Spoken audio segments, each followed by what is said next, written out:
08366322เอาตั้งจอมตรองเวียงหนองร่องป่าซางก็แจ้ง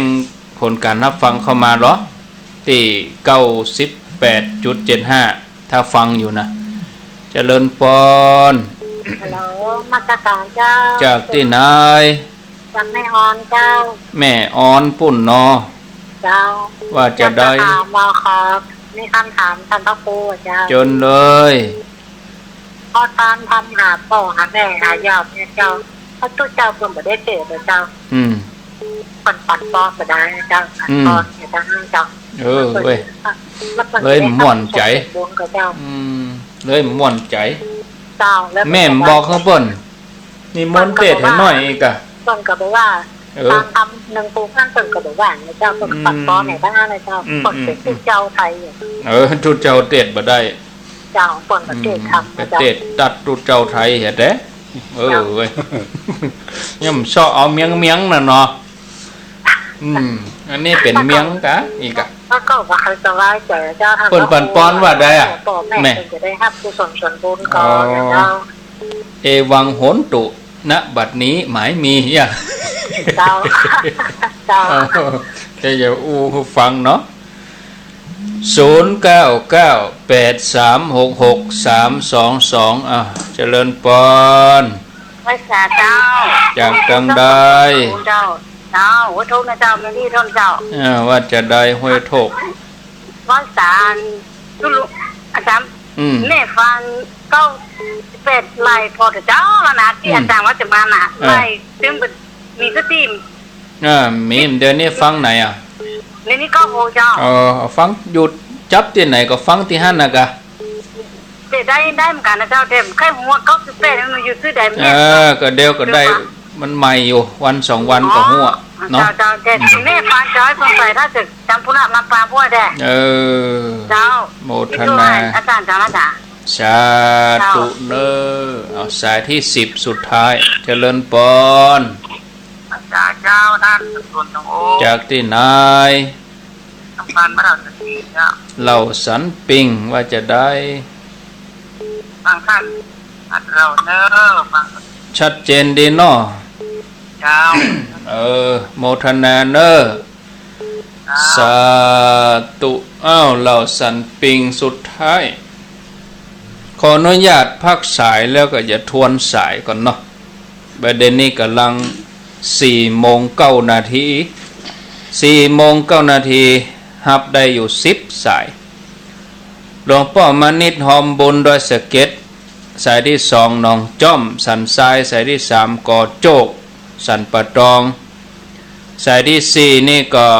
บ้านกวนงัวลายสายที่5สารปียังเนิ่งสายที่6แม่แจ่มต้าผาสายที่7แม่ออนสายที่8ห้วยโทกสายที่9สายตะกะเนาะเป็นยัง9สายได้9สายมีคำถามก็คือก่อโจกเนี่ยปัง96ตะกี้ก็ถามอาจารย์ท่านพระครูสุเมธธรรมเสวีไปแล้วก็ท่านก็ตอบว่าเขาก็จะต้องทำด้วยของเขาแท้ๆทำด้วยบุพเจตนาแต่โยมถามว่ามันต้องตอบเป็นบุญนะจะได้บุญก่อนเนี้ยให้คำตอบตัวเนี้ยจะได้ขอฟังคำตอบตัวเนี้ยนิมนต์เรื่องสงเคราะห์กับเรื่องบุญนี่ครับมันบางทีมันใกล้กันหรือมันห่างกันเหมือนกันก็ยกตัวอย่างว่านางคนเนี้ยที่ว่าไปเป็นคนใจของอนาถามปิติกะแล้วเปิ้ลยังมาเอาของเศรษฐีเอาปูจาก็ได้ก็มาเลิกคิดเต๋อของเศรษฐีแล้วเปิ้ลยังมาเอาเปิ้ลยังเอาเข้าจีไปตาเนี่ยแล้วแค่เข้าจีเนี่ยยังเข้าขายพระพุทธเจ้าเขาเนาะเพราะนั้นถ้าเราอยากจะได้บุญม่อนบุญแต่ต้องเป็นบุพเจตนาของเราแต่เกียมไปคนเดียวง่ายๆถ้าเกียมไปคนเดียวจะเล็กจะน้อยเดียวก็ของเฮาม่อนบุญของเฮาเกียมไปคนเดียวได้บุญเต็ม100ไปปู่จาได้50เอาอีกเอาเป็นเปอร์เซ็นต์อันนี้แห้งไปแล้วเนาะแต่ว่าเฮาก็ต้องคิดบางทีโยมเปิ้นอยู่ไกลเปิ้นอยู่อย่างบางคนธุระบางคนเฮามันวัยทำงานเนาะโดยเฉพาะวัยรุ่นเขาบอกควรควายเสื้อไปถึงวัดก็จะจูฮะนะ ก็นั่นก็บุญก็ต้องลดส่วนไปลดลันลงไปเพราะว่าเจตนาเรื่องบุพเจตนาเขาบ่มีเขาย้อนไปบางคนก็กึดไปแหมมันก็เขาก็เอาเฮวัดเขาหอมเขาบูชาไปแล้วก็เอานั่นก็บำรุงวัดไว้เรื่องส่วนสงเคราะห์ไปหรอกเป็นสงเคราะห์ไปเป็นได้แหมส่วนหนึ่งอันนั้นเป็นส่วนหนึ่งส่วนหนึ่งแต่ห้ามม่อนบุญจริงๆครับต้องเอาคนใจของอนาถบิณฑิกาเนี่ยเป็นต้นแบบเป็นแบบไว้เพิ่นมีแบบไว้แล้วหรอกแค่ตาลเข้าจีนะไม่เหตุถึงเข้าขายพระพุทธเจ้าบ่ดอกเอาเนี่ยแบบเพิ่นมีอยู่แล้วอ่ะครับเราเอาไปนอกแบบให้ตาลอย่างนั้นเรื่องอย่างที่ตาลพญาเจ้าเมืองโคตรขมอ่ะนั่นตาลนั่นกายี่เปงได้กะนี่สงพติดกะยี่เปงนี่แหละกะเตียนกะตุ๊กตาเอาวันเอาแค่หมูนี่นะไปหูดใส่อันนั้นพระอรหันตาเจ้าไปใหญ่สงเคราะห์คือได้บุญนักเป็นตาลแค่หมูกับตาลฝ้ายให้ตัวละหันตาตัวละหันตาเปิ้นจะสงเคราะห์เปิ้นจะเอาบุญให้เพิ่มให้กับตุ๊กตาอย่างไรเปิ้นเลยไปปูจาเอามันหมูไปจุบผ้าแล้วจุดปูจาพระเจ้าบุญน่ะส่งคือคนที่นัดนี่คือตาลตดบุญนี่เนาะตัวละหันตาแผ่นดินไหวเลยแผ่นดินไหวพญาเจ้าเมืองตกใจแผ่นดินไหวอย่างนี้เนาะบอกเล่าเสียงเฮ้ยไปฟังธรรมยี่เปงอันนี้ส่งพระติดอันนี้ส่งพระติดอันเนี้ยเฮ้ยไปฟังเนอะลองฟังแล้วหลังยี่เปงเขามาอู้กันแล้วก็อ่านคนเดียวก็บักขังนะขังตรงเนี้ยต้องตุเจ้าเนี่ยต้องผ่านตุเจ้าต้องพิมพ์ตุเจ้าอ่านน่ะเอาเรื่องตุ้งกระถินโยงไปหาสายที่เท่าใดตุ้งกระถินนี่เป็นสายที่5บุญก่อนจะไปเดี๋ยวจะโยงมาหานี่แหละอย่างนี้นะเอางัวลายนี่บ้านกวนนี่เดี๋ยวเอาหลวงพ่อมานี่ก่อนฮะหลวงพ่อมานี่ว่าเรื่องปีนป่าเพราะว่าเปิ้นเจอกับเปิ้นเนี่ยแสดงว่าคนเฮาบางทีเฮาบอกโอ้เฮาเป็นนักท่องเที่ยวครับถ้าเฮาเป็นนักท่องเที่ยวไปนั่งฉันแล้วโยมก็มานั่งแวดเฮาก็โยมไม่อยู่ไปทำธุระโยมก็นี่เป็นเรื่องอาตมายิ่งเฉพาะคนที่เปิ้นทำโป๊ะป่ายน่ะคนตั้งใต้พุ่นน่ะแล้วตัวเจ้าต้องรู้จักการเวลาจะไปอู้เรื่องศีล5ยุ่งเลยเนาะอู้เรื่องขยันมันเพียรพุ่นรู้จักการรู้จักเวลาพุ่นอุอากะสะเนาะไปตะปุ่นถ้าเบอร์นิมนต์ท่านสัมโมหน่อยโยมปานาฆ่าสัตว์การนักกันนี่นิมนต์ตุลุงตัวเดียวนั้นนี่ตุบหมู่เดียวกันตุบบ่เข้ากันแอมตนแม่มได้เนาะมาได้ละเขาต้องอู้ถึงเรื่องความขยันมันเพียรความมุ่งมั่นอดทนน่ะแล้วก็เนี่ยตุลุงไปเจอมาแล้วจะปีนป่าโยมเป็นถ้าเธอได้บักฝังนะเวลาเตะต้องเยงเหมือนกันครับอย่าเอากันอย่างนี้ต้องเยงกันต้องเยงกันเป็นร้านอาหารชาวประมงประเทศศีล5นี่จบข่าวประวัติทำดีแล้วบ่ถูกดีบ่ถูกที่มันมี7อย่างกันหรอบ่ถูกที่บ่ถูกคนเนาะเหตุผลต้นประมาณการผู้จักมุกคนมุกจักชุมชนเนี่ยบางทีบ่ได้ประเมินไม่ได้ประเมินมุกจักชุมชนครับครับกระทั่งลองประเทศกับป่าทที่2ก็จะบ่มาแล้วเว้ยได้ประสบด้วยตนเองไปเพราะเปิ้นมีธรรมเนียมอย่างอีกก่อนหนังจีนก็มีหรออ่านหนังสือพันเล่มบัดเจ้าเดินทางท่องเที่ยวร้อยลี้อันนี้คือประสบการณ์ถ้าได้อ่านหนังจีนนะครับจะเป็นประโยคท้องของจีนเลยแต่ตั้งเมืองเขามีปัญหาก่ะว่ามีบ้านเขาคนเมืองคนเมืองมีปัญหาเดี๋ยวว่าทั่วประเทศมันต้องอะไรทำไมก่อนเดี๋ยวว่าไปฉันแห่งมันต่อไปออกภาษาแล้วตั้งเมืองเขานี่ได้ปีนกับมดชิดเพราะมันอาหารเมามันเนาะอาหารเมาเนี่ยมันพอตีหัวร้อยแล้วถ้ามันปีนก็ยิงกับก้างนะแต่ถ้าบุคคลเปิ่นไปทานร้านอาหารก็อย่างนี้ถ้าเปิ่นประกอบกิจการเปิ่นเป็นไทยนะเขาต้องรู้จักทำเนียมหน่อยเปิ่นสอนกันมาเป็นรุ่นต่อรุ่นกันมา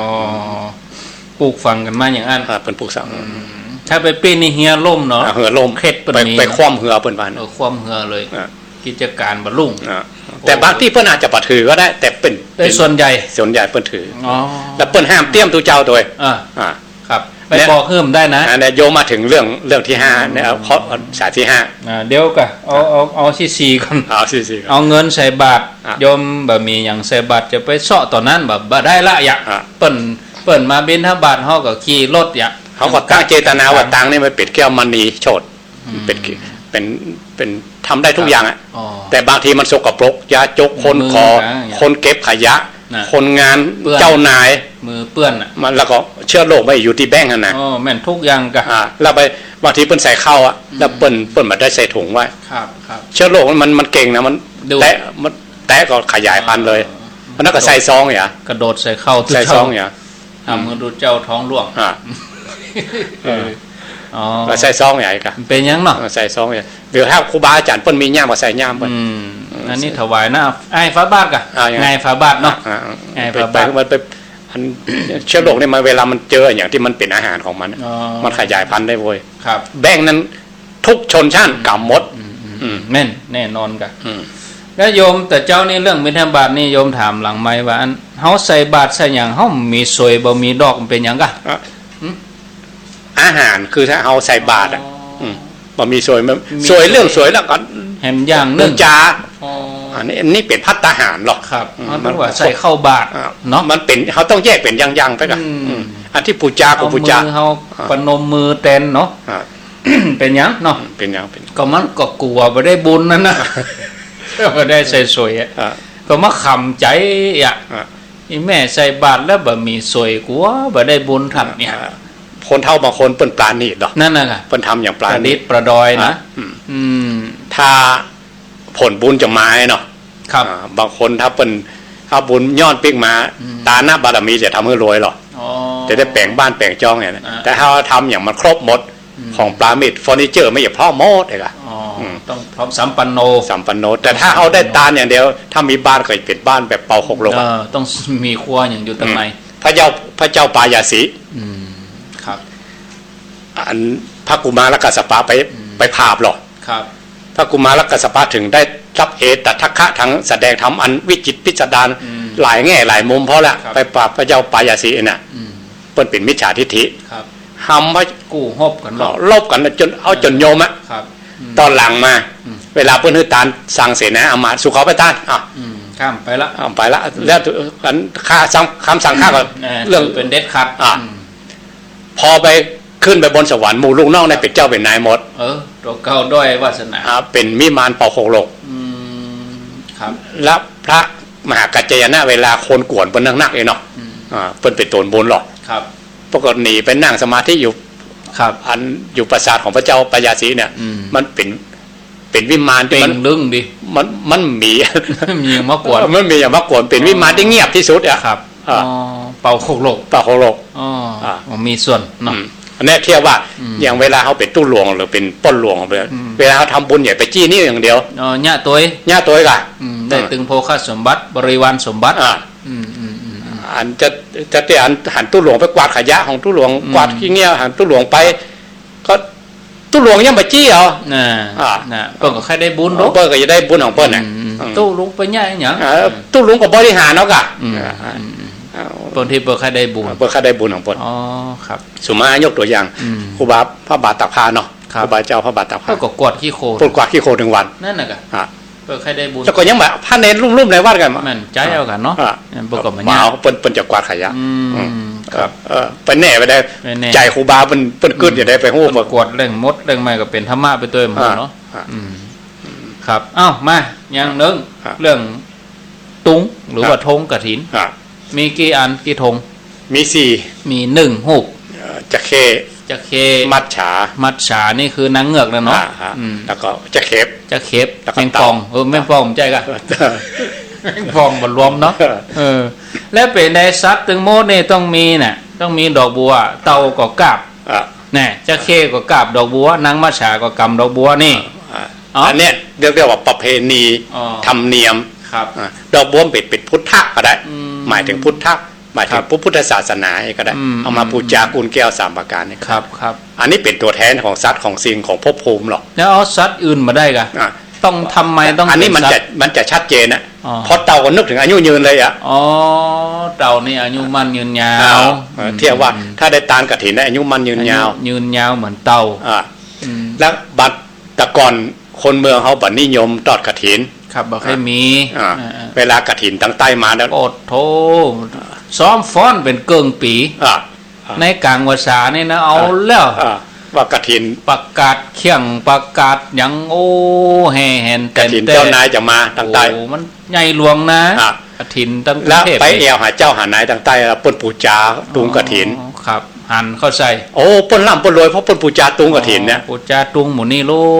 เนาะ ถ้าตัวกออย่าปูจาอย่าเปิ้นพ่อง ครับครับ พอตุเจ้าเปิ้นต่อกฐินเปิ้นอย่าตุงกฐินไว้หลายๆดอก อืม จะไปรูดตุงกฐินเพราะว่า ครับ ปูจาตุงกฐินน่าจะรวย เอาไว้หายหมด อ่ะ สะดาว อันนี้ฮู้จักแต่ภาพสัญลักษณ์ตัวการกระทำบ่เกิด นั่น อ่า บ่ได้มีความเปลี่ยนประ ถ้า มาณ ตัวเก้าเป็นเจ้าภาพ ก็ค่อยเอาไป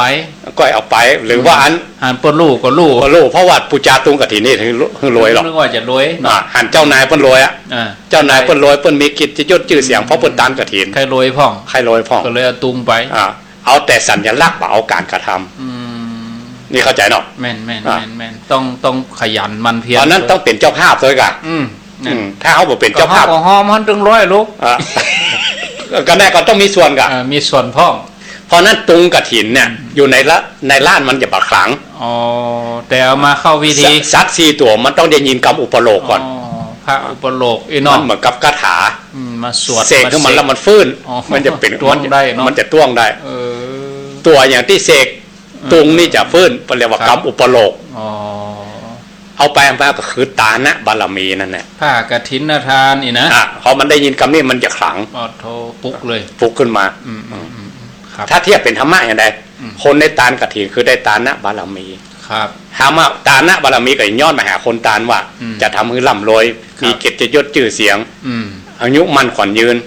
จะเป็นอุ้ยมอนตายอ่ะ ครับมาลัดคิ้วละ ประลัดคิ้ว ไปตามลำดับ เต่าเป็นอายุยืนแล้วจะเคฟนี่เหรอตะขับสั สั ญ ญ ลั ลั ก ก ษ ษ ณ์ ณ์ของสัตว์เดรัจฉานนี่ก็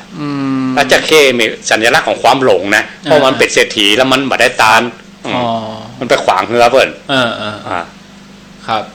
ตามประวัติประมาณหรอก พอเปิ้นให้เขียนชื่อเขียนรูปไปถ้านางมัจฉาเนาะ น้ำมัจจาเป็นชัดกึ่งเทพเองอะบะหมี่อยู่ในเมืองมนุษย์อยู่ในป่าหิมพานต์พวกเป็นกึ่งเทพว่าเทียบว่าเหมือนกับคือสัตว์ภพภูมิต่างๆมาอนุโมทนากับกฐินเนี่ยถ้าเทียบว่าเหมือนกับสัตว์โลกทั้งหลายที่31ภูมิเนี่ยบุญกฐินนี้เป็นบุญใหญ่แผ่ไปทุกภพทุกภูมิอ่ะได้หมดนะถ้าอู้กันรวมๆนะแต่ถ้าเขาจะแยกเป็นประเภทเนี่ยธรรมเนียมแต่ละบ้านหรือครูบาอาจารย์ที่เพิ่นทำเฮียนมามันมีหลายตำราหรอกมันเป็นธรรมเนียมบางตีก็ว่าถ้ากฐินตั้งบกนี่เนาะก็จะต้องมีเจ้าเคฟกับเตาอีถ้าพายเรือไป ถ้า ธรรมเนียมมันจะเค ถ้ากฐินตั้งน้ำจะมีมัจฉากับเจ้าเคอีหรออันนี้เขาเอารวมหมดอ่ะรวมอ่ะเอามาถึงบกถึงน้ำเอามาหมดอ่ะมันมาด้วยมันมาตั้งน้ำท่วมหรอกหมูน้ำท่วมมันหอมอย่าก็ใส่กันไปก็แล้วแต่เนาะถ้าอ้วนจริงๆอย่าเอาแต่ภาพสัญลักษณ์มีบางทีเหมือนกันหรอกหันเปิ้นปูจาตุงกฐินแล้วเปิ้นจะรวยไปตัวเก้าอย่าปูจาพ่อแต่ตัวเก้าบ่หอมเปิ้นน่ะเลยบ่สร้างเหตุเนาะต้องสร้างเหตุนั้นวัดเฮาจะตานกฐินก็ต้องหอมอย่างน้อยก็เป็นอัฐบริขารหอมตัวเปิ้น10 บาท20 บาทหอมไปเถอะหอมไปเนาะบ่ต้องไก่วัดเฮาน่ะขนาดตุ๊กตาเอาเข็มเล่มยังบ่โทษเนาะหอมกับเศรษฐีนั่นที่ว่าปุพพะเจตนาโยงไปหาที่ว่าตะเกียบครับแล้วอันไหนมันจะแห้งแค่นักเข็มเล่มเดียวอะครับแล้วก็เป็นห้อมเนี่ยนะเศรษฐีเพิ่นอย่าต้านอย่างอื่นครบหมดอ่ะวิทย์ตะเนี่ยบะหมี่วิทย์เข็มอ่ะเนี่ยของที่วิทย์มันอันนี้ส่งแองนะกึดบ่ถึงอ่ะเนาะอย่างนางวิสาขาเพิ่นตานวัดตึงวัดอ่ะอันอย่างก็พร้อมบริบูรณ์สัมปันโนหมดอ่ะแต่ขาดพาดจิตตีนหมดเนาะนั่นน่ะมีคนเอามาหอมมีคนมาหอมอ่ะนะต้องทุกคนต้องผ่านนะต้องย่ำต้องผ่านหมดนะสำคัญเหมือนกันนะตั้งแต่พระพุทธเจ้ามาแม่นแค่ตามพระเจตินหมดเนาะได้เป็นพระอริยเจ้าเลยครับตอนวันฉลองวัดครับอ้าวแม่แจมตาผาถามว่าโอ้พ่อแม่เฮาตายไปเมื่อเนี่ยเปิ้นจะบ่ได้มาเกิดเตื้อเนี่ยเปิ้นใจกรรมใจเวรบ่เสี่ยงเตื้อกาอันอย่างอาจารย์ว่าเฮามันก็รถแดงด่ะครับปิ้งเล่ารถแดงหน่อยเนาะไม่เป็นได้กินเหล้ารถแดงคือรถอาเขตแต่ก่อนนี้เป็นรถวนเวียงเปิ้นฮ้องว่ารถวนเวียงบนแต่หมู่คือเมืองพ่องแล้วว่าแล้วแวกใกล้เคียงอันนี้ก็มาฮับคน มาห้าคนที่ประตูเชียงใหม่คนประตูเชียงใหม่กดไปกาดหลวงก็ต้องไปส่งกาดหลวงส่งท่านเรียบร้อยโอ้ครับมาได้สัก3 เม็ดคนก็มากดกาดหลวงไปไหนไปประตูเชียงใหม่ก็มาส่งประตูเชียงใหม่แถมส่งคนตัวเชียงใหม่ขี่ไปได้สักน้อยจะไปอ้อมปุ่นเนาะจะไปอ้อมสวนบกหาดปุ่นคนเกิดท่านธรรมะไปไหนไปกาดหลวงเฮาก็ต้องไปคำถามก็เหมือนเดียวกันถ้าเทียบเหมือนกับครูเหมือนกันเขาก็ต้องตอบละอ่อนรุ่นแล้วรุ่นเล่าว่าอันน่ะพอละอ่อนมาก็สอนก็ไก่ขอใครนะครับอันเก่านั่นนะอันเก่าเนี่ยผมยังจำครูผมได้คุณครูวิภาชัยเฉพาะเปิดกำมือผมนะกำมือผมเขียนก็ไก่ขอใครนึกถึงคุณครูผมอยู่ครับคุณครูวิภาชัยเฉพาะอันนี้เขาจะต้องตอบเหมือนครูก็เหมือนพ่อแม่นะเนาะลูกหลานถามก็ต้องตอบอยู่ฮะนะอันนั้นอย่างเป็ดอันนั้นอย่างไก่ป้อไก่อันนั้นอย่างเป็ดก็ถามฮะนะวัดพวกกระดานไหนมั้งพวกกระถามไหมแล้วมีคนเปิ้นทำคลิปมาครับว่าตอนเท่ามาป้อเปิ้นนั่งแล้วก็เพิ่นถามลูกว่านกจอกมันบินมาถามอันนั้นอย่างนะนกจอกเดี๋ยวดูได้สักคำถามเลยละหนังนกจอกนกจอกเดี๋ยวถามพอครั้งที่3ลูกมิงเลยถึงว่านกจอกไม่ใช่เป็ดใจไก่ไม่ได้เนาะมีด่าพ่อเนาะต้องอดทนเนาะแต่นี่เหมือนกันโยมก็เหมือนกันถามมาเติร์ดนะโยมเนอะถ้าสงสัยอย่างน้อยก็เจ้าของคำถามเปิ้นก็ได้สบายใจและเวลาพันผู้เฒ่านั่งถามเขาให้บอกว่าตอบไปแล้วแบบมันเปิ้นว่าอย่าขอไปทีเวลาคนเฒ่าคนแก่เปิ้นถามมันเนาะอินดูเขาเนาะต้องเต็มอกเต็มใจต้องตอบพ่อเฮาเฮียนมาแล้วต้องตอบในปัจจุบันนั่นเปิ้นถามประเดี๋ยวนี้หรอกแต่ว่าก็แต่ว่าไปแล้วเปิ้นก็อยากได้ยินประเดี๋ยวนี้ก่อนนั้นคนอื่นถามหรอกอันนี้แม่ถามนะเขาเจ้าหรอปัญหาของเฮาหรออ้าวไปไหนเปิ้นจะไปเกิดแล้วกะก็ว่าเปิ้นต้องตะวันโลกทั้งหลายถ้ายังแบบได้เป็นพระอริยเจ้ายังแบบได้ตัวพุทธเจ้าเนี่ยบอกฮู้จักต้นบอกฮู้จักปลายเกิดมาเนี่ยเปลี่ยนว่ายแต่เกิดกันอยู่เนี่ยต้องวนเวียนอยู่ในวัฏฏะสงสารแล้วจะไปว่าเปิ้นเกิดเมินถ้าอายุของภพภูมินี่นะครับ50 ปีพวกเขาทั้งหลายเนี่ยเท่ากับวัน1 คืน 1ของจันจาตุมแล้วอันน่ะถ้าเป็นเทวดานะครับแล้วก็เทวดาชั่วอายุของเปิ้นน่ะถ้ากับวัน1 คืน 1ของมอนะ6จันที่1แล้วอันน่ะพอด้วยขนาดไหนอ่ะแล้วก็ถ้าจันจาตุมมันก็ไปเห็นตาวติงสาเนาะเอา4 คูณเข้าไปถ้าจันสูงขึ้นไปก็คูณ 4 คูณ 4ขึ้นไปเพราะนั้นอย่างถ้าเทียบว่าพุทธเจ้าเป็นนิพพาน 2,000 กว่าปีนะแต่ว่าเนี่ยบ่ได้ถ้าสูงขึ้นไปถึงจันผมพุทธเจ้าเพื่อจะนิพพานชั่วโมงแล้วเนี่ยตะกี้นี่บ่ได้อ่ะหมุนยันยังสลดใจกันอยู่เอกะพระองค์นิพพานไปแต่ว่านี่อ่ะแล้วลาพวกเขาทั้งหลายเขาอยากรู้จักพ่อแม่หรือปู่ย่าตายายเขาสักกี่รุ่นครับอาจารย์มากี่รุ่นก็หน้าก็อุ้ยเหียอุ้ยมอนเหียแล้วกะสูงกว่านั้นรู้จักละครับแล้วที่ว่ามันจะเมินมอกใดแค่2-3 รุ่นน่ะนั่นน่ะแล้วบางคนก็บอกว่าไปต้านหาอุ้ยหมอนเปิ้นไปเกิดแล้วก็ไปห้องเปิ้นมาห้องไม้หยังเปิ้นไปดีแล้วโหลห้องเปิ้นไม้หยังนะอันเนี้ยกรรมเนี่ยมันจะมีมากมายเข้าใจผิดไปได้ฮับบ่ได้ฮับฮ้อนแต่เรื่องตาหน้าบารมีนี่เฮาได้เต็มเป็นของเฮา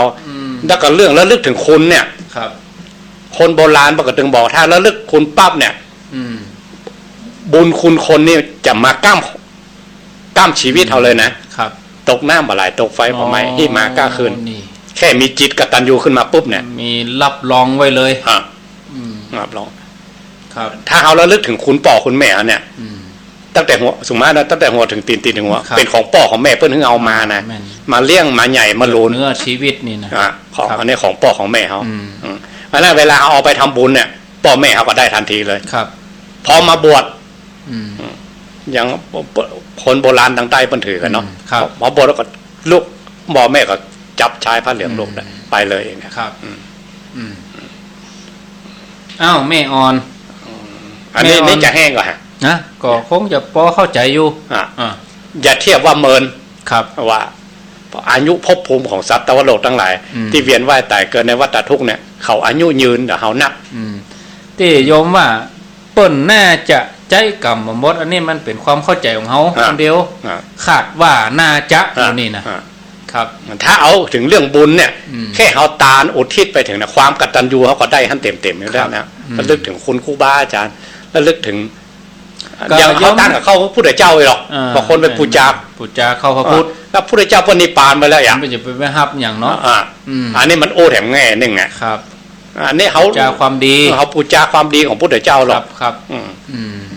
พระพุทธเจ้าเกิดมาเพื่อโพดคนนะจริงๆเพื่ออย่าไปของเปิ้นไปได้เมินของเปิ้นละ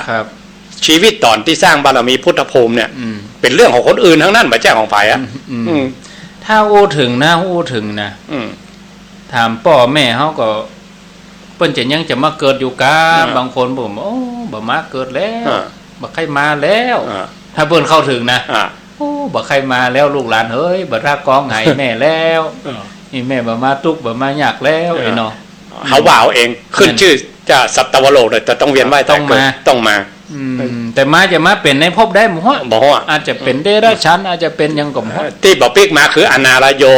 บ่ปิกมาคือบ่มีอะไรหมดอะไรหลังคือพระอริยเจ้าเท่านั้นต้องเป็นอริยเจ้าเท่านั้นต้องจันอย่างอนาคามีก่อนอนาคามีคือบ่ปิกมาละโสดาบันยังมาอยู่ปิกมาเขาต้อง7เตื้อนั่นน่ะอันนี้ก็ต้องมาอันนี้เปิ้นรับรองว่าอย่างนี้แต่ว่าโดยสายใยเนี่ยความผูกพันนะโยมก็อยากจะให้มาเป็นลูกเป็นหลานกันอยู่นี่เป็นอย่างนี้ในพระสูตรก็มีหรอกใครหันอยู่เอามินหมายไว้ติดหน้าผากต้นบนต้องอีก่อนเนี่ยอุ้ยมอนเนาะอุ้ยนะต้องอีก่อนเนาะถ้าตอนละออนได้เรียนวิชาเกษตรเนี่ยครูเพิ่นสอนเรื่องวิชาเกษตรเวลาพันธุกรรมผสมพันธุ์กระต่ายผสมพันธุ์หนูเนี่ยครับครูบอกว่าเอาหนูพันธุ์ดำแท้ขาวแท้เนี่ยเอาพอผสมแล้วมันจะเกิดเป็นพันทาง50จะมีขาวพ่องดำพ่องบนพ่องอย่างแต่มันไปออกรุ่นหลานพ่นเป็นดำหมดเลยนะดำกับดำแท้ขาวกับขาวแท้มันจะแท้ของมันด้านวิทยาศาสตร์ออกรุ่นหลานรุ่นลูกนี่เป็นพันทางเกินอยู่เพราะนั้นเวลาหลานออกมาเนี่ยมันจะเหมือนพ่ออุ้ยเลยเหมือนแน่นอนกันเพราะพ่ออุ้ยก็คือหลานก็คือพ่ออุ้ยเนี่ยนี่พ่ออุ้ยมาเกิดโรเน่อย่างอันเลยอ่ะเพราะเป็นตัวพ่ออุ้ยเลยหรออย่างอันเลยเพราะเป็นถ้าเป็นหนูเป็นกระต่ายก็เป็นขาวแท้ดำแท้โยมก็เลยมีความเข้าใจว่าจะต้องอย่างนี้ต้องอย่างอีก่อนหน้าเหมือนอุ้ยก่อนถึงว่าเตี้ยวก็แม่นเลยนะอู้ก็แม่นเลยถ้าสมมติว่าบาหันบาเหมือนกับเหมือนว่าเปิ้นมาปิกมาแล้วได้มาเกิดแล้วใจกรรมเสี่ยงเตี้ยโดยนั้นคนโบราณเขาว่าฮักลูกพอประมาณได้นะฮักหลานเนาะยิ่งโยดอ่ะเป็นเจ้าบ้านเจ้าเมืองเนาะมันนับมาได้ละครับอันนี้มาสายที่7ตานทำไปหาพ่อหาแม่ก็คงจะเป็นทำเดือน12เนี่ยเป็ดตะพีเนาะมาหามูลานิปันมาไล่โพดจริงนี่โดยเหตุบ้านเฮาเนี่ยเขาต้องเตะอย่างน้อยก็เก้าใบปลายใบแต่นี่เอาไปตานก็ตานดูเจ้าซ้ำบ่ได้เตะเฮ้ยเหี้ยพ่อแม่เขาจะได้บุญได้กุศลกว่านี้ซ้ำไปปะตุเจ้าไทยอันนี้ก็เป็นสาเหตุหนึ่งเป็นปัจจัยเนาะอาตมาเทศไม่ได้และอีกอย่างหนึ่งก็เขาต้องหาร2กับตุเจ้าเป็นพ่องวัน12เป็นสถานดึงบ้านเนี่ยเนาะเตะเถียกู้ผูกแล้วก็จะไปหมู่เขาคนเดียวแล้วสถานคนอื่นเนาะแล้วหน้าสลอนดึงหมู่เหรอก็ไปวันออกแล้วอย่าว่าตุเจ้าลำเอียงอะครับวันออกค่ำจำค่ำต้องปั่นตาเปิ้นปั่นตาเขาถ้าเดี๋ยวก็ปั่นป้อนมาเรื่องเจ้าเสียงมามีอันนี้ถ้าหอทางออกบ่ได้ค่ะแต่ถ้าเขาจะให้เปิ้นเตะก็ต้องไปอีกวันหนึ่งวันไหนก็ได้ไปเต็มตีอันนั้นตุเจ้าเปิ้นเป็นสาธารณะเป็นคนของตึงหมู่บ้านเนี่ยใจกลางเขาคนเดียวแล้วลองเขาไปแล้วคนถึงบ้านเดี๋ยวพอเขาเพ่งแล้วเนาะเพ่งแล้วตัดนี่ยังเตะสุมาแล้วเนาะอย่าเท่ามันเป็นไผ่เนี่ยผู้หลวงยังมาเตะต้องมาคนเดียวคนหมู่นั้นยังแล้วเอามันเป็นไผ่เว้ยจบข่าวแล้วคนเนี่ยอย่างไรอ่ะยุ่งครับมันเนาะยุ่งเลยนะยุ่งเลยยุ่งเลยแล้วสิ่งนี้ไปตับไปน่าจะเตะก็ทุกเจ้าเขาบางทีน่าจะเตะพ่องก้าก็เอาอย่างแม่โป่งอย่างที่แม่ว่านะครับเอาจื่อไปใส่ในขันหลวงเนี่ยแต่เขาอู้กันวันใดวะเอามาสมมติว่าคนใดก็เป็นมาไล่โพดมดอีนะก็เดี๋ยวก็เตะมาไล่โพดเลยไอ้แม่นั้นถ้าไม่ใหญ่แม่มาไล่โพด 5 เจ้ามาไล่โพดหมดอ่ะอ้าวไผมาไล่โพดมารวมกันอยู่ตังเพมหาโมลนิสพานสูตรไปรวมอยู่ปุ้นนี่นะจะอ่านก็แสลงบ่ละมาแล้วใจจะแรงเนี่ยมันจะทำของเฮาเอาดังนั้นของแม่นี่แม่กำมาเนี่ยกำมางึมตานวัดอื่นก็เอากระชิบ2 เปงเกี่ยวเนี่ยกระชิบ2 เปงมาเดียวเนี่ยตุ้นหลวงอย่างเงี้ยใหญ่อาจารย์อย่างเงี้ยใหญ่สุมาเนาะเขาก็ประถึงเนาะถ้าเป็นอย่างพระจุลปันทกดีกะปั้นนี้เรามีคนในปันคนอะเตะปันโพกเลยเอาเลยโผล150,000ไปเลยอันนี้ถ้าเนี่ยอย่างโยมหาทางออกก็ดีแต่คนเฮามันกิเลสเหมือนกันเนาะกิเลสแล้วต่อไปก็ต้องแปลงใจหาตู้หลวงหาร2ก็วันก็ตานวัด12เป็นคนตึงฟางก็อย่างเอายอดมาหารกันไปหาร2คือเฮาเกิ่งตู้หลวงก็เกิ่งไงกะก็แปลความว่าต้องแปลงใจหากันก็เดี๋ยวว่าเอายอดมาหารนี่แบบไปอบรมเลยกันเวลาเราพัฒนาอย่างนี้นะเราต้องพัฒนาแบบองค์รวมคนเท่านั้นนิมนต์หมดวัดแม่นก่อนคนละโลกแล้วเนาะเราต้องพัฒนาแบบองค์รวมนิมนต์หมดวัดแม่นก่อนไปได้เนาะไปได้อ้าวห้าสายแล้วอย่างใดเนี่ยจะลงอย่างใดวันนี้อย่ามาม่วนแต่ว่าอันแม่เขามาถามแบบม่วนอ่ะอย่างนั้นอาจารย์ว่าเฮอเตดกับเฮอเตดที่จริงก็เขาก็ส่งข้อโยมนั่นแหละอยากจะสงเคราะห์อยากจะเตะถ้าจะเตะกันจริงๆจังๆเอาวันอื่นเอาวันอื่นได้ฟังเต็มเม็ดเต็มหน่วยด้วย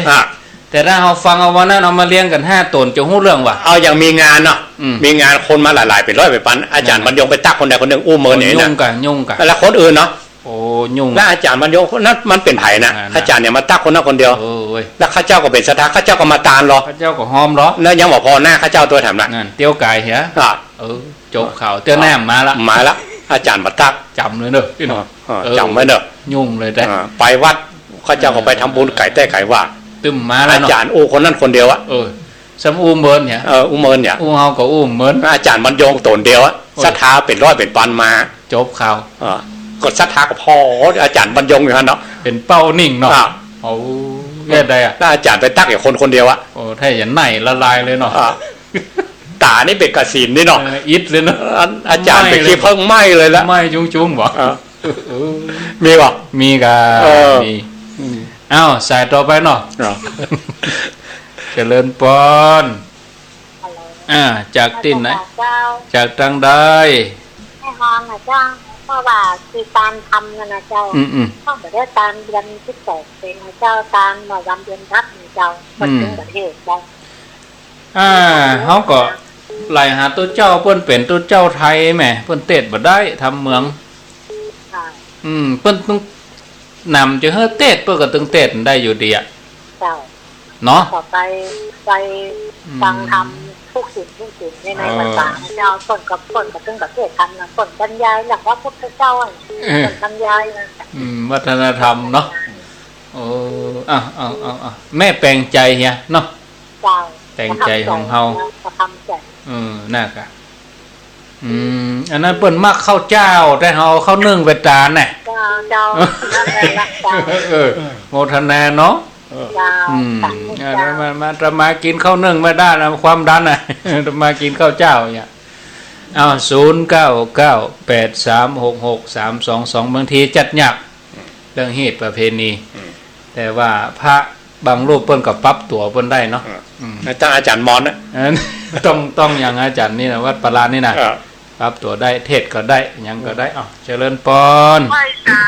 ช่วงเป็นบุญก็โดนแม่โทษนี่แย่กับปัดติดอันนี้อยู่ไหนเนี่ยอยู่ตั้งสันทรายเทจะทำสันทรายหลวงเฮียสันทรายหลวงแม่ขับไปท่าสุนาศึกษาเห็นรู้แม่ประจานเปิ้นปั่นปอนแม่ก็อายุวันโนทุกขังพันลังจะเอียหรอย่อเจ้ามันมาเกี่ยวเหมือนบ้านเฮาน่ะมาคะแนนจะได้ห้ามแม่มันเหมือนแน่นใจแม่เคยมีเตือนนะตอนนั้นหลวงปู่มีแม่ประจานทำอ่ะมึงเนี่ยแต่มึงเหตุการณ์ทำมาบอกแม่มึงนะเอาทำมานี่บางกันข้าวแล้วเพิ่งกับปั่นปอนนึงแม่แม่เกิดยังไงอ่ะแม่ประกึศย้ายแม่ตานไปแล้ววันสำเร็จไปแล้วไงตานไปแล้วเนาะเจ้าแม่ถึงมายืดติดน่ะเขาว่า เอาที่ตรงกุศลเพิ่นกระยานน้ำเป็นสิ่งยากจ้ะ โอ้บางท่านก็เพิ่งเปิดได้อ่านได้เตะเนาะถ้ามันได้เตะมาแล้วใจ เนี่ยเขาบอกกามโมที่โทร43เปลี่ยนให้เปิ่นโทรมันแรงของเรา เวลาตุลุงยองอ่ะเมื่อก่อนการเนี่ยเปลี่ยนกันนี่พ่องเจ้าเปลี่ยนกันเนาะโมทนาสาธุเจริญปนชาไปชายเจ้าถ้าบอกโคส่งตัวส่งองค์เจ้าจากดังใดมะขาวเจ้าอ๋อแม่หลวงสายฝนได้ฟังในวิทยุนะเจ้าฟังทางเพจเนี่ยเจ้าวิทยุก็ได้ก็ฟังแล้วมันได้ยินเจ้าเป็นยังไล่ไป98ล่ะเจ้า98.5นะเจ้าโซ่เนาะโซ่จ้ะโมทนาเจ้าหลังใจเจ้าฟังทางเฟซสายต่อไปเจริญปนสายที่4ไปสาเจ้าแม่จะลุ้นว่าจะได้แม่จะลุ้นม่วนนั้นวันนี้ใครหัวโตมันต้องทับเท่าแก่ม่วนเรื่องปีนป่าก็ว่าม่วนเตะทำม่วนปีนป่าตัวก็ทำตัวเตะทำก็ม่วนนะเปิ้นว่าท่านเปิ้นว่าวันนี้อย่างม่วนลงมาได้ไงละก้าวอ่ะติดอยู่เจ้าโมทนาเนอะหลังจากเจ้ากระโทรมาตายสายต่อไปเจริญปนติดแล้วท่านกระครูครับจากที่ไหนอุบาสกจากแม่วางครับป้อนานกะครับป้อนานจันวันนี้โทรมาได้ยังไงเนี่ยเนาะโทรก็เจ้าว่าบัดตันเพื่อนเลยแก่โคตรเตื้อก็โทรอยู่บัดตันเขาป้อนานจะทำปัญหาดีใจดีใจเรื่องยังวันเข้าภาษาวันนั้นมีชะตามาทำบุญกันหลายจุดล้นวิหารนะแล้วผมก็ประกาศว่าขอเชิญชวนศรัทธาชาวบ้านเข้ามาไหว้พระสวดมนต์กรรมฐานนั่งสมาธิพุทธเจ้าส่วนบุญไปหาท่านหลวงพ่อครูบาบุญปันปะกะโลที่มรณภาพไปนะแล้วผมก็ว่าเขาจะต้องสวดกันเวลา6 โมงเวลา6 โมงแล้วผมมีคนทยอยกันมาดีหาเลยครับม่วนใจเนาะเราเป็นคนจวนกันเนาะเป็นต้นบุญต้นคิดผมดีใจมีน้ำตาไหลโดยผมเชื่อกับปลื้มดีแล้วกันคนที่ผมมีได้ครับโมทนาเนอป้อนาเนอสาธุความปลื้มจวนแล้วเปิ่นมาหันเปิ่นมาสวดมาอย่างโดยสายที่6เจริญปนวัดสาเจ้าท่านพระครูทั้งสองตั้งได้แม่อยู่โซแม่แสงหางลงนะเจ้าโซแม่โซทูเนี่ยติดเนี่ยเต้นว่าจะได้อันที่ว่าอาจารย์ขันเข้าที่ประธานคือทุกเจ้าไทยนะนี่ก็ได้ประธานแล้วเจ้าเนี่ยปีเนี้ยการเล่นระดับเป็นแบบปอนอย่างแหวนนะเป็นบ่กรรมที่เขาที่ไปฮื้อนะพ่อแม่พี่น้องอย่างนั้นเป็นแบบที่เป็นแบบบอกทับกูแล้วเจ้าเดี๋ยวต้องกระยาถ่ายอย่างนั้นเล่นแม่เกิดอย่างไรยาถ่ายแต่แม่ก็ไปแม่ก็รับอยู่รับแล้วไม่ประหยัดแม่มาคนเดียวเจ้าแม่ไปห้ามเอาคนเดียวก็ได้เนาะไม่ประหยัดแม่ห้ามเอาคนเดียวได้โมทนาแม่ฟังกุศลกุองค์นะเจ้าฟังตลอดแม่เจ้าก็ฟังเนี่ยได้ก็ฟังแต่โทรวัดดันเป็นเจ้าโมทนาสาธุไหว้สาเจ้าสาธุสายที่7เจริญปนเอาเหี่ย10 สายเนาะเจ้าบ่มีคำถามแต่เจริญปน จ้าไว้สาเจ้าจะปักจังจังเขียน อ้า เจ้าว จางเขียนว่าจะได้ เจ้าอันนี้ก็เป็นจะบาถามแค่ว่าจะได้บาปได้บุญในอย่างนี้นะเจ้าแต่หมายถึงว่ามันเกิดความรู้สึกในใจก็ได้อย่างคือว่าเขาจะไปบอกบุญญาติอย่างนี้นะเจ้าเขาก็มีความรู้สึกว่าเปิ้นหลายคนเปิ้นคิดเปิ้นก็บอกให้อย่าง เปิ้นบ่ให้ฮือ เขาก็เลยเขาคือโคตรทงเนาะว่าเหมือนกับเขาจะพยายามให้เปิ้นได้ร่วมบุญด้วยกันอะไรอย่างเงี้ยแต่ว่าเปิ้นเหมือนกับเปิ้นบ่ให้อยากทำอย่างเงี้ยเจ้าก็เลยมีความรู้สึกโคตรทงเพราะฉะนั้นมันลักษณะนี้เขาก็ทำอุเบกขาอย่างเงี้ยเนาะเขาบอกแล้วเปิ้นบ่เต็มใจจะทำนี่คล้ายๆจะแบบเนี่ยเขาก็เลยรู้สึกโคตรโหเล็กน้อยเจ้าสาธุสาต่อไปสายที่8เจริญปนไหว้สาเจ้าตุลุงจากที่ไหนน้องขอบเจ้าน้องขอบนี่น้องเวียกะเจ้าน้องเวียเลิกโรงเรียนแล้วก็น้องเวียเลิกแล้วเจ้าวันนี้สอบจะถามปัญหาก็ฟังกี่โมงแล้วต้องกำลังมาถึงบ้านเว้ยกำลังถึงบ้านเปิดวิทยุฟังได้ยินชัดก่อนนี่ได้ยินชัดเจ้าอยู่ดีมีสุขเนอะเจ้านี่น้องอ่อนก็ฟังน้องเวียอยู่บ้านหนองขอบสายต่อไปเจริญปนสายที่9อาจารย์จากที่ไหนจากไหนนี่จากหลังการแม่สาวอำเภอแม่อายเจ้าได้ยินแล้วบ่ได้ยินแล้วหายไปเมินเนาะเปิ้นรู้ไปหลายวันน่ะกับวันที่5นี่ไปช่วยกันเนอะแปะเปิ้นอยู่นะแปะเปิ้นอยู่นะแปะอยู่นะลูกจะใช้มาแต่ว่านี่มาช่วยกันนี่ดักแซฟอาจารย์ถึงว่าทำเมื่อคืนก็ได้ยินไม่รู้จะทานดีเมื่อไหร่เกิดถึงหอดเปิ้นดักกันอาจารย์แก้วเปิดได้ใจประจักษ์ซองเลยเบิ่นน่ะกะเกิดถึงใจวันที่5นะไม่ลืมจะได้วันพรุ่งนี้ว่าอันสลากไม่สาวประกาศด้วยเนอะจองแจกโมทนาพูดก็ฟังกันแทนมาแล้วเนาะเจ้าไปเฝ้าแม่ได้6 วันจับวันนี้พอดีได้จับสถานีเปิดพอดีเจ้าโมทนาสาธุสายที่10สุดท้ายเจริญปนไหว้สาเจ้ามาปิดท้ายแม่จันเรือนใสสุดท้ายตะกี้เล่าขวัญกำเนิดสิว่าไปปีนป่าผมได้นะแม่อะไรเขาให้เอาไว้กินที่สั่งเอาไว้ให้มันผูกเอาไว้คือขยมเป็นธรรมเนียมเปิ่นมันมีบุญเลยก็ได้อย่างนั้นเนาะเป็นธรรมเนียมเนาะธรรมเนียมเปิ่นตั้งใต้เปิ่นตั้งเมืองเฮาไปมีหยังหัวก็บ่มีแม่จันตั้งเมืองเฮาหัวยังบ่ค้างไปขยมไปขยมไป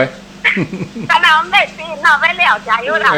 มาแล้วก็เพิ่นยังบ่ชันของเฮาฮะอย่าโยมใส่มาฟักสิโตดอกกินน้ำเดียวก็ได้กันเนาะเป็นธรรมเนียมเปิ่นเนาะ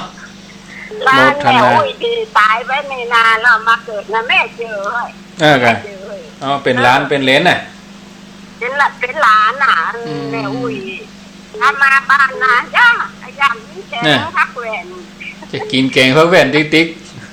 ขยันแกงพักแหวนขยันแกงพักปังมอนก็มักพักแหวนเนี่ยมอนก็มักแล้วก็แม่แล้วก็เป็นคนไทยมันจะอย่างนี้เนาะนั่นใส่ทนเนาเฮ้เนาะแปลกหน้าแม่ว่าใครมาเกิดมาจังน่ะนั่นก็เปลี่ยนกันไปสายโลหิตสายสัมพันธ์โมทนาเนอสาธุหมดเวลาหมดเสร็จแล้วญาติโยมก็ขอสรุปข้างแหม10 นาทีก็ได้10 สาย สายที่หนึ่งนี่ก็โยมท่านเดิมน่ะนะที่อู้ถึงเรื่องการตานก็โยมก็อู้ไปอธิบายไปสายที่สองสันทรายหลวงเรื่องปั่นปอนเปิ้นก็บ่ได้ห้ำซะครับจะเตี้ยเขาก็ไปห้ำคนเดียวใหญ่น่ะสายที่สามหนองยาวสายที่สี่แม่จรูนสายที่ห้าอันนี้ป้อนหันจันก็ปลื้มเวลาบอกคือละอ่อนลูกหลานมาว่าเขาจะตั้งอกตั้งใจสวดมนต์กันเนิ่นละอ่อนเขาก็มาลูกหลานเขาก็ม่วนอกม่วนใจเนาะบอกอย่างไปเขาก็ทำตามหางดงศพแม่คาอันนี้ก็เรื่องการขันเข้าก็เจ็บเรียบร้อยไปเปิ้นปันป้อนก็ได้แต่ยะถาสัปปีนะสายที่7อันนี้โยมอยู่ปากตังจังเขียนอู้ถึงความรู้สึกว่าเวลาเขาบอกบุญอย่างไปเนี่ย ไปบอกแล้วก็เปิ้นบ่ทำหรือว่าเปิ้นบ่เต็มใจจะทำเขาก็ใจเขาก็จะตกน้อยอีเนาะแต่ก็บ่เป็นหยังจะไปท้อนะโยมเนาะบอกต่อไปเขาบอกให้เปิ้นเปิดโอกาสให้เปิ้นได้ทำบุญถ้าเปิ้นบ่ทำก็แล้วแต่เปิ้นเนาะเปิ้นอาจจะบ่มีวาสนามาตั้งนี้นะอันนี้น้องครอบอันนี้น้องเวียก็เป็นเยาวชนลูกโรงเรียนมาก็มาฟังรายการวิทยุก็อนุโมทนาสายที่9อันอยู่แม่อายหลังการแม่สาววันที่5ปะขันเด้อญาติโยมตั้งฝังตั้งแม่อายชัยประการวันที่5บ่ายโมงที่วัดพระบาทอุดมสายสุดท้ายแม่จันเรือนใสเวียงตะการก็ขออนุโมทนาอาจารย์ธรรมครูมีอยากจะเพิ่มเติมเสริมก็ครับขอนิมนต์ครับที่แม่ถามที่จังเขียนมาเนาะไปบอกบุญแล้วบางทีก็อนุโมทนาตัวก็มีบางคนก็บ่เต็มใจแล้วก็ความเก่งใจก็มีด้วยความเก่งใจขอยกที่พระอานนท์ไปถามพระพุทธองค์เนาะพระองค์เวลามาเจ้าเนี่ยบางทีพระองค์ไปบิณฑบาตไปเจ้าหน่อยก็ศรัทธาเปิ้นก็ยังบ่พร้อมแม่เนาะพระองค์ไปก่อนแต่มีเหตุนะพระองค์ก็ไปสนทนากับพวกนิครนพวกหมู่นอกศาสนานะครับพอพระองค์ผ่านไปแล้วก็หมู่นี้เขาเล่าขวัญตัวเล่าของตัวก้นเล่าขวัญตัวก้นท่านเลยมุ้ยปากเขาใส่ว่าแต่พระอานนท์หันแล้วก็ได้ยินก็โหเลยเอกอะอย่าใดนี่แล้วปิกไปวัดสงสัยอะพระองค์มีเหตุอย่างใดก็เนี่ยไปบางทีเขาไปบิณฑบาตเจ้าไปสนทนาก็เขาวันนั้นก็ไปแค่หันกุลหันบุญอย่างพระองค์หรอกก็เขาเนี่ยยังเนาะแล้วก็เล่าคนด้วยก้นแบบเนี้ยใส่ไล่ตัวนะครับไม่ใช่ธรรมดายิ่งกว่านี้อีกครับพระองค์ก็อุปมาว่าเหมือนกับเจ้านาปลูกข้าวครับหวานข้าวไปแล้วมันไม่ใช่ว่ามีข้าวเป็นงวงเป็นหน่วย100%หมดในใจเนาะอันที่มันบอกออกงวงก็มีไม่ใช่เป็นมันก็มีรีบก็มีมันเป็นรีบก็มีแล้วก็ตีอันรีบนะก็เป็นอาหารของงัวของควายอันนี้พระองค์เหมือนกับไปหวานเชือกต้นโพไว้ในจิตในใจเขาครับอย่างสัจจานิโครนเนี่ยที่เขาสวดที่อาจารย์มันเล่าพาหงเนาะมันผูกกันเกิดมาแห่มจาดเพิ่นได้เป็นพระโคสาพุทธโคสาจารย์แต่งวิสุทธิมรรคเนี่ยพ่ออย่างตอนจาดก่อนน่ะเพิ่นไปโตกับพุทธองค์และก้านพระองค์แต่พระองค์ฝังเชื่อแห่งการเชื่อไว้หันแล้วผูกเชื่อไว้หันอันนี้เหมือนกันถึงแม้จะบัดเริ่มใส่ในพุทธองค์ตอนนั้นน่ะตอนนี้มันเตือนแต่ฤทธิ์ของพระองค์ที่ไปฝังคำสอนไว้วันนั้นมันเกี่ยวกับเรื่องเอกลักษณ์ของเรื่องกิจยศชื่อเสียงกลัวเสียหน้าเสียตาของแต่ใจเขายอมไปแล้วไว้เจิงเห็นน้อยไว้เจิงเห็นน้อยเสียเลี่ยมลูกศิษย์ลูกหาจะว่าตัวก็เป็นคณาจารย์ใหญ่จะไปยอมสมณะโคดมอายุแต่เหมือนกับเขาเป็นผู้ใหญ่เนาะไปยอมละอ่อนแต่ว่ามันซื้อเนี่ยมันก็มีเลี่ยมเหมือนกันหรอกแต่ใจรู้ไปแล้วฝากเจือไว้แล้วอันนี้ก็แม่เหมือนกันครับบางทีเขาบอกพร้อมเรื่องปัจจัยพ่องพอมีศรัทธาพ่องบอกไว้เตอะบอกไปเขาบอกก็ได้บุญกับเขาเป็นบุญของเขาหรอกเขาบอกคนเขาได้บุญกับคนนั้นแต่ว่าวันใดวันหนึ่งเนี่ยเมื่อบางทีเขาเจอกับอะไรอย่างที่มันเขาจะกึศถึงเขานะเขาจะกึศถึงเขาอะกึศถึงเขาแน่นอนอะโอ้วันนั้นเปิ้นบอกของเขาเนาะแต่จะไปหู้คิงมันน้ำปิงพอแห้งเนาะไปเสียหู้คิงอย่าโวยๆเนาะเรื่องบุญเรื่องกุศลเนี่ยเขาบอก10 คนนี่นะคนหันตัวจะมี8มาตามที่ประเมินสถิตินะคนมาหันตัวก็จะมี2โยมจะไปเอา2แล้วมันเป็นตัวแปรโยมจะต้องเอา8นั้นมาเป็นกำลังใจเนาะถ้าเลื่อนขึ้นมาหน่อยถ้าพูดถึงเรื่องระดับกรรมฐานเนาะ พระองค์ละความพอใจและไม่พอใจในโลกนี้เสียได้มันเป็นกรรมฐานเขาเหมือนกันหรอกยกใจเขามาแฮมเอาใจว่าเขาไปบอกแล้วเปิ้นบอกพอใจอ่ะแล้วเขาใจเขาจะลิงลู่ไปด้วยความบอกพอใจกันมันก็ลูกตุ้มนาฬิกาเนาะมันแกว่งซ้ายแกว่งขวามันแบบเสมออ่ะเขาทดสอบกำลังใจเขาหรอกว่ากรรมฐานเขาแห้งมอกใดดีครับถ้าเขายังหวั่นไหวอยู่ผมใจละกรรมฐานมาแห้งจ้ะต้องฝึกแหมน้อยต้องฝึกแบบนี่กำลังแหมน้อยที่วันนานจันนี่เหรอบอกคือลูกคือหลานไปสวดมนต์แล้วเขาก็ตัวเขาลุ่มๆเนี่ยพอแล้วม่อนปลื้มเนี่ยแต่พ่อว่าไปตามหาตัวหลวงตัวนะมีเหตุเปิ้นเอาไปเหตุสวดมนต์คือตัวหลวงเปิ้นมรณภาพแค่จิตกตัญญูนี่ก็ยิ่งใหญ่ละสุดวาสานี่นะอย่าต้องเนี่ยต้องทำเนอะต้องว่าบุญอย่างอื่นอ่ะแค่สวดมนต์ด้วยตัวจิตกตัญญูมันเป็นจิตที่ยิ่งใหญ่มากครับไปก็ได้บุญด้วยเนาะหมดเวลาก็หมดกะลาเลยกะเอานิมนต์ครับนิมนต์กันนะครูครับโอ้บุญใดกุศลใดนะวันนี้ม่วนนะได้บูชาครับ